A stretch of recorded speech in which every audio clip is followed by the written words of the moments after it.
Trauma Therapist Podcast Plus listeners can listen to episodes early and ad-free right now.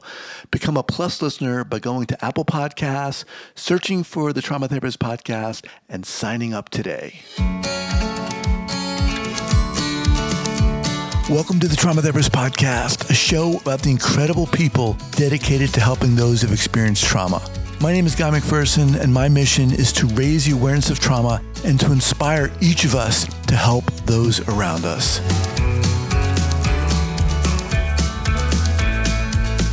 You ready? I'm ready. All right, here we go. So 5, 4, 3, 2, and 1. All right, folks, welcome back to the podcast. Very excited to have as my guest today, Stefanie Klein. Stefanie, welcome. Hi, Guy. Thank you for having me. You are welcome. So Stefanie is a licensed clinical social worker, somatic experiencing practitioner, and NARM master therapist. That's NARM, neuroaffective relational model therapist. She's the assistant training director and faculty for the Complex Trauma Training Center, and is very passionate about the need for helping professionals to be trauma-informed and for mental health providers to be trained in effective approaches for working with complex trauma. Stefanie's found NARM to be a game-changing approach to working with developmental and complex trauma, and she's devoted the last decade of her career to mentoring and training psychotherapists in the model. Stefanie, welcome. Thank you so much. Before we get going, share with the listeners where you're from originally and where you are currently.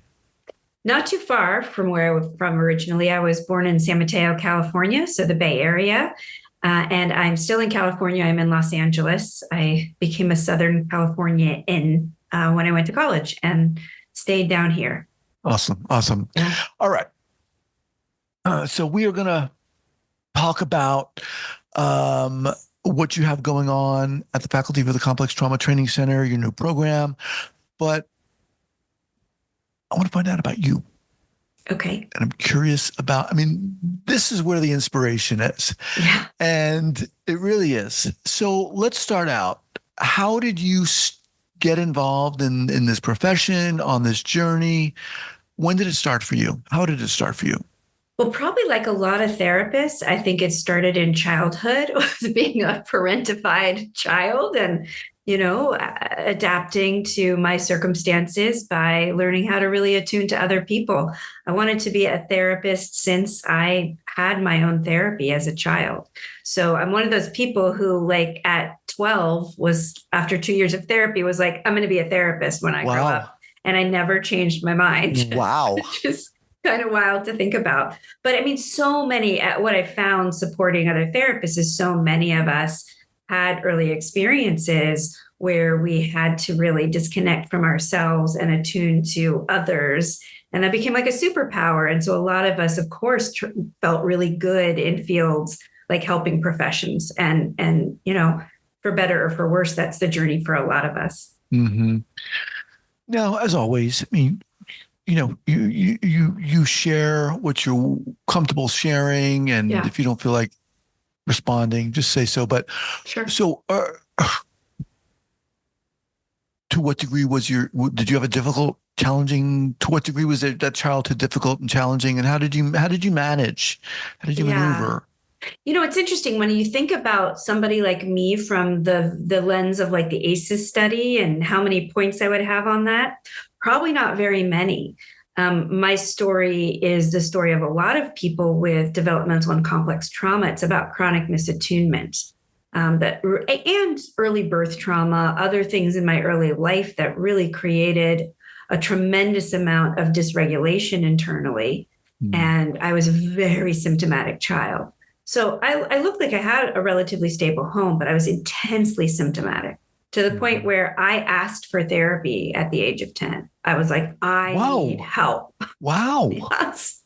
Yeah. And luckily I had been exposed to therapy. My mother was, went to analysis and was open about it. So that's how I even knew it existed.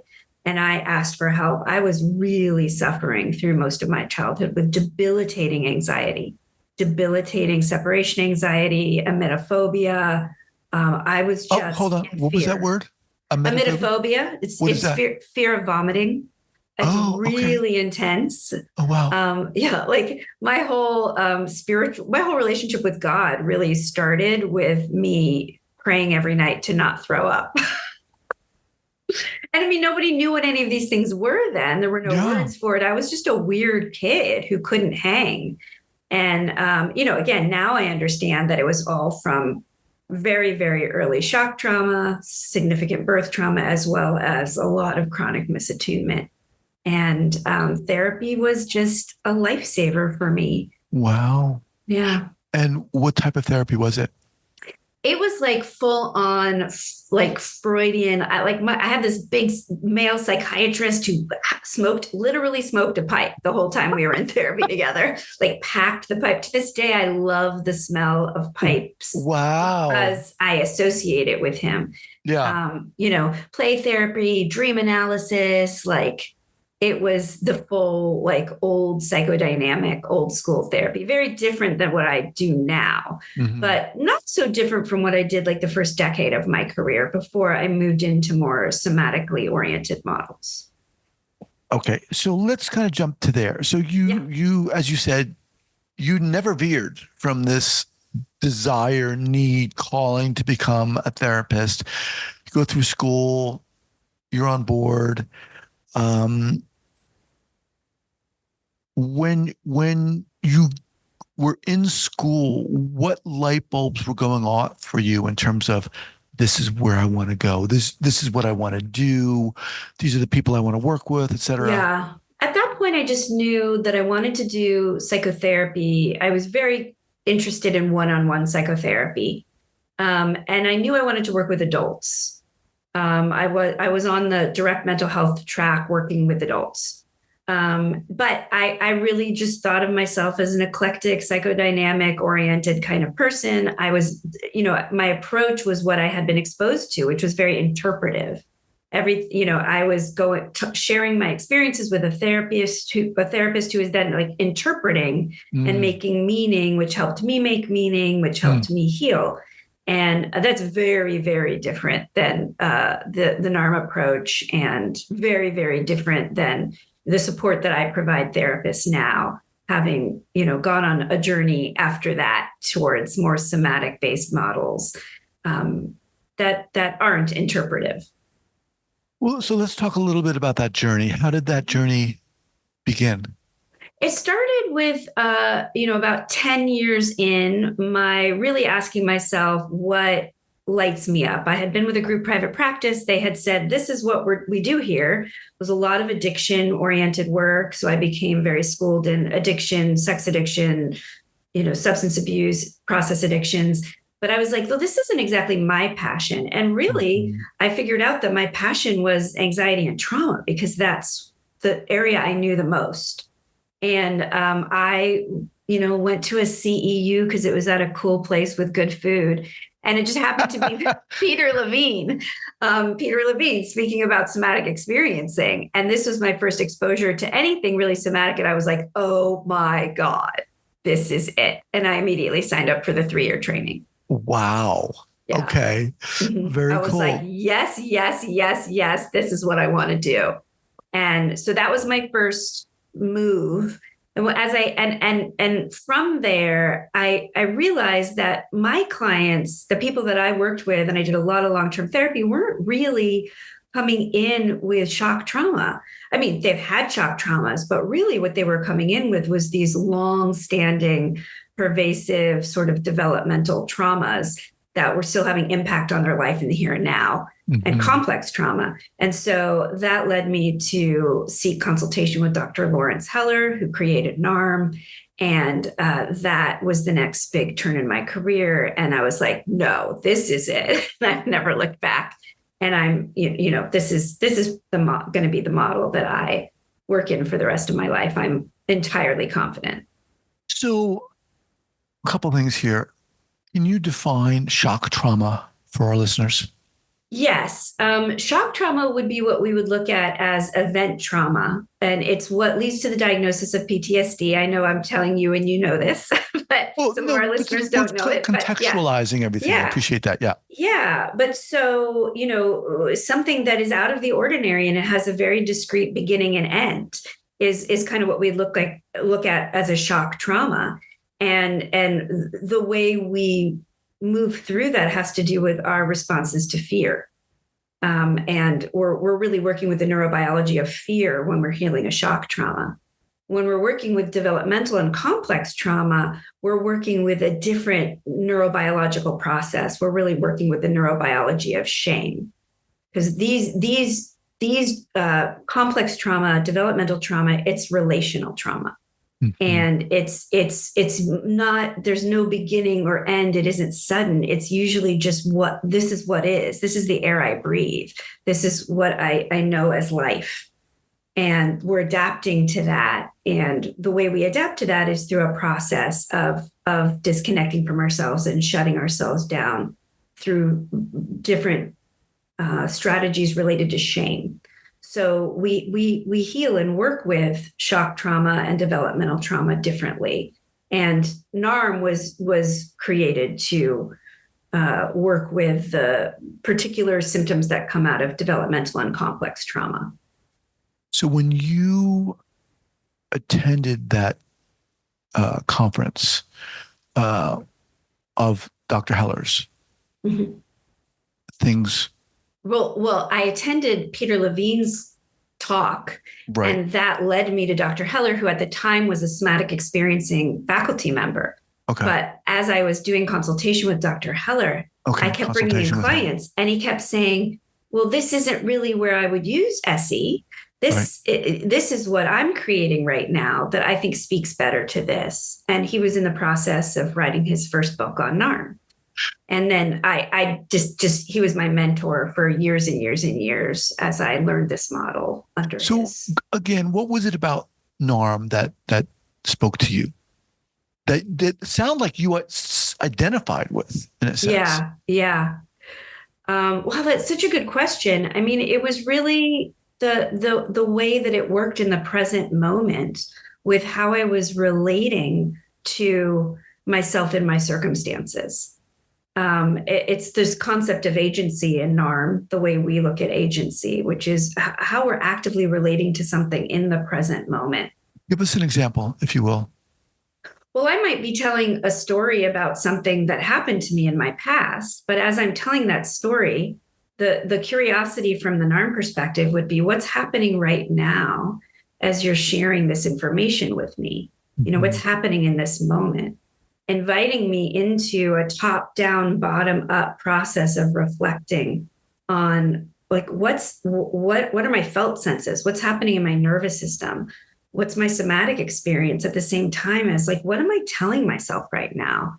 Like what's the story that I'm telling myself? How do I feel towards myself around this? Am I having compassion? Am I self-accepting around this? Am I telling myself that I'm not enough, that I'm horrible? Like there are active ways that we are relating to ourselves in the present moment that are driving our symptoms. So when we're working with complex trauma, that's what we're working with. How have we carried forward into our adult lives these brilliant strategies of shutting ourselves down that helped us survive early life, but are now driving all of these symptoms? That's very different than working with shock trauma, which is really working with the neurobiology of fear, working with the fight, flight, and freeze responses that are incomplete when we've been in mortal threat. So just they're very different and complementary ways of working. Ultimately, it's beautiful to be trained in a complex trauma approach and a shock trauma approach.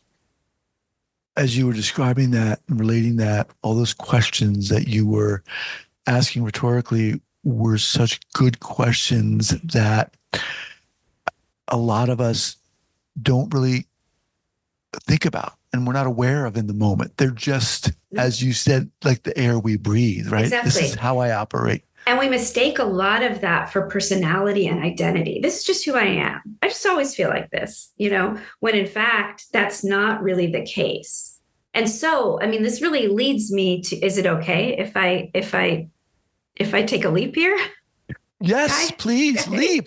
Okay, leap. I'm going to leap. This really leads me to this program that we're developing at the Complex Trauma Training Center, because it's really a program that's not about teaching a model. That's really about exploring our inner world and the inner space and all the things that we either aren't even aware are going on for ourselves in our role as therapists and how we react to our clients. or we are aware that that they're going on, but we're reacting to them in particular ways that might not be supporting the therapeutic effectiveness, and also might not be supporting like our ease and vitality in the role.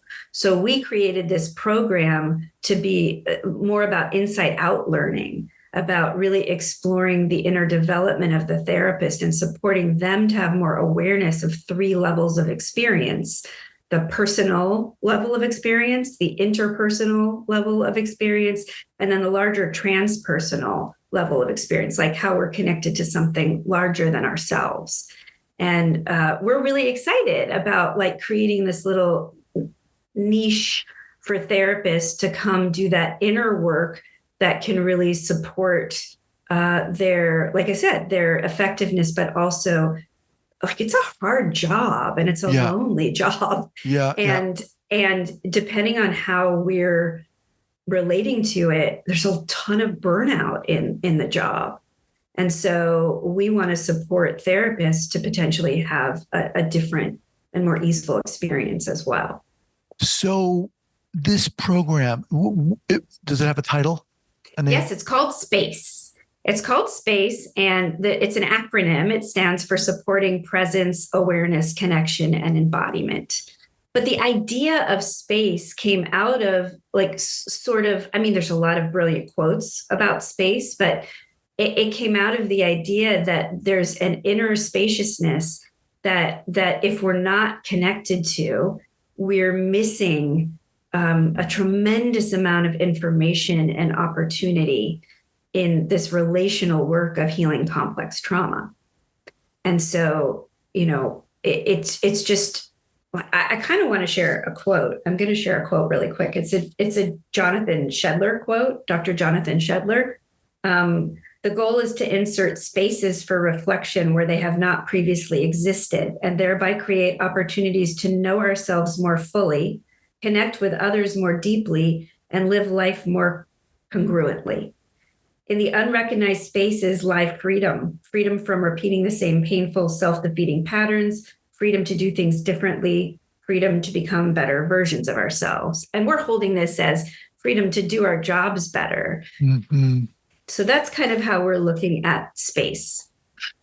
And this program is for, you've mentioned therapists. Mm-hmm. Therapists of all kinds. Yep. You don't have to be trained in the NARM model. You can be trained in any model. You can be trained in no models. It's really, and we call it inside out learning, because we're not teaching skills. We're not teaching interventions. We're facilitating experiences to help people connect more deeply and learn from and relate to the inner space that can provide information, nourishment, and deeper connection in the role. Because we're healing relational trauma, the relationship between the therapist and the client is the most important intervention. And if we're not in relationship with ourselves, mm-hmm. then we can't really be in that intersubjective process with the client, not in the way that's going to be most healing. Yeah. Love it.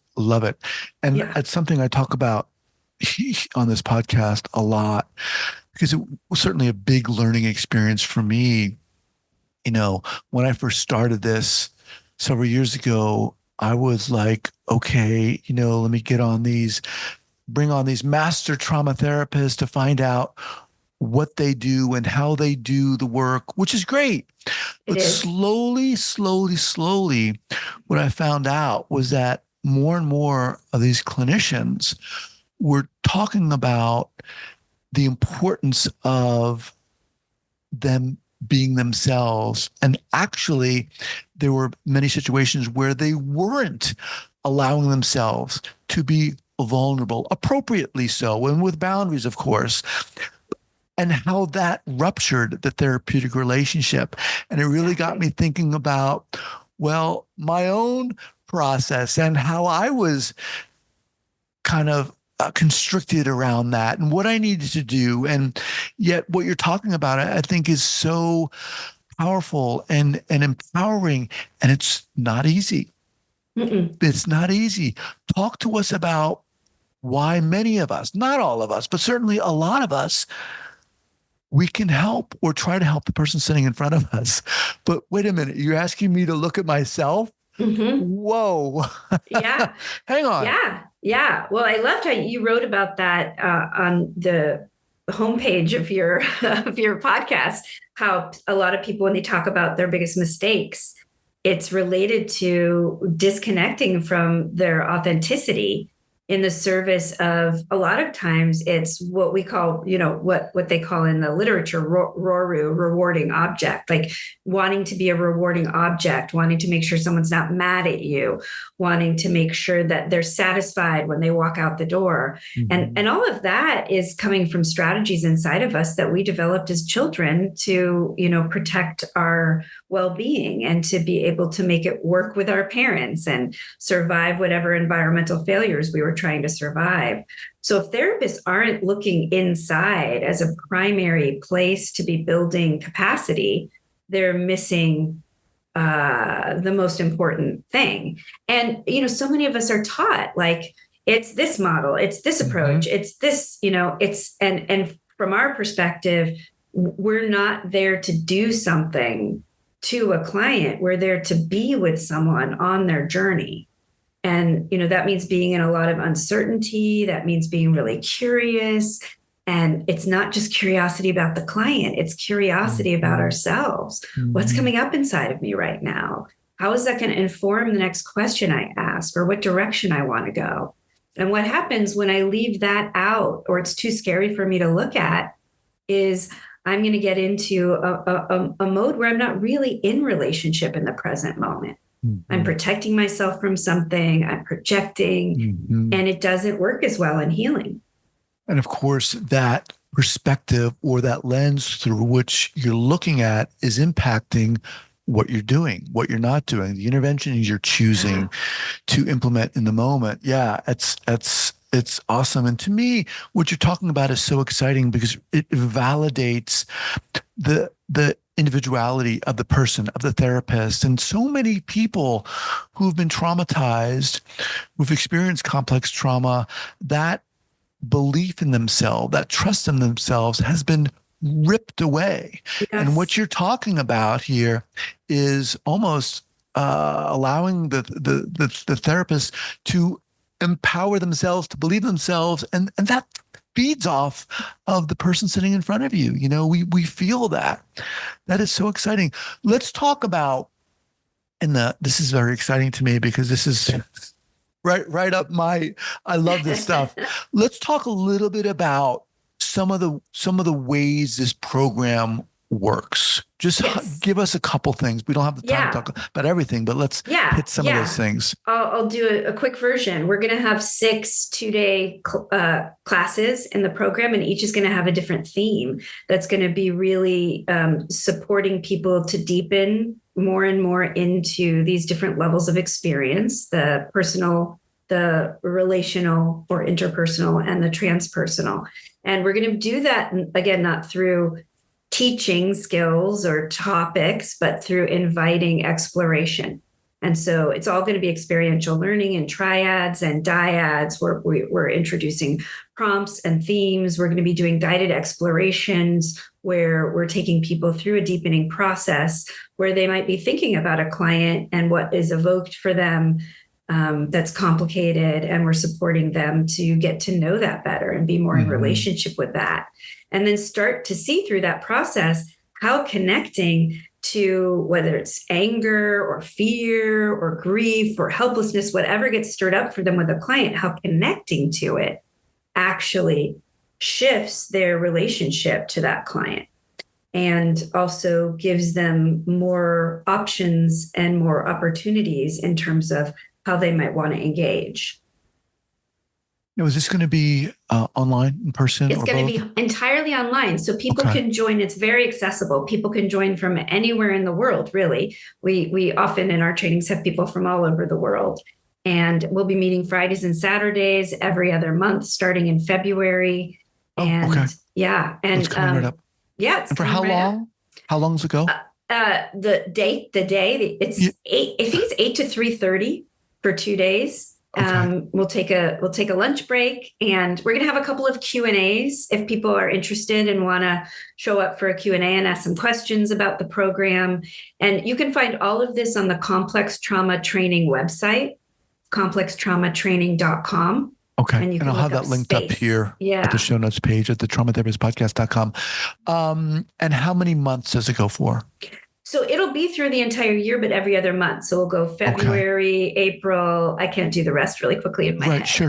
Yeah. So it's spread out. So people have some time to integrate. We're also going to, build in some voluntary contact in small groups in between classes so that people have some continuity as they're integrating and kind of bringing some of what they're recognizing into their work.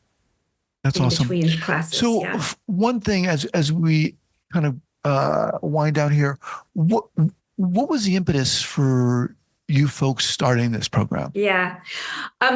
Between the 3 faculty members at the Complex Trauma Training Center, we have about 100 years of clinical practice between us and so many hours of consultation. And it's just what we notice over and over and over again. When people say they're stuck, when people are struggling, when people bring in their most difficult clients to consults, when we support them to connect to what's authentically going on inside, voila, they're unstuck, they have clarity, they often feel more compassion, more acceptance for even the most challenging clients, more compassion for themselves. We really focus in consultation on the inner world of the therapist, and the rest happens organically.